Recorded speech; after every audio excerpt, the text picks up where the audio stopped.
நிலவின் ஒளியை பிடித்து பிடித்து பாலில் நனைத்து கன்னங்கள் செய்து விட்டார்.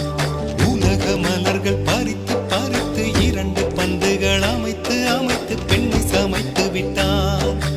அழகு என்பது ஆண்பாலா பெண்பாலா என்பதில் எனக்கு சந்தேகம் தீர்ந்தது. அழகு என்பது நிச்சயம் பெண்பாலடா.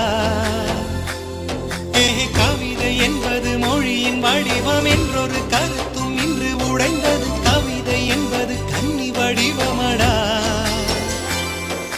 மின்னலை பிடித்து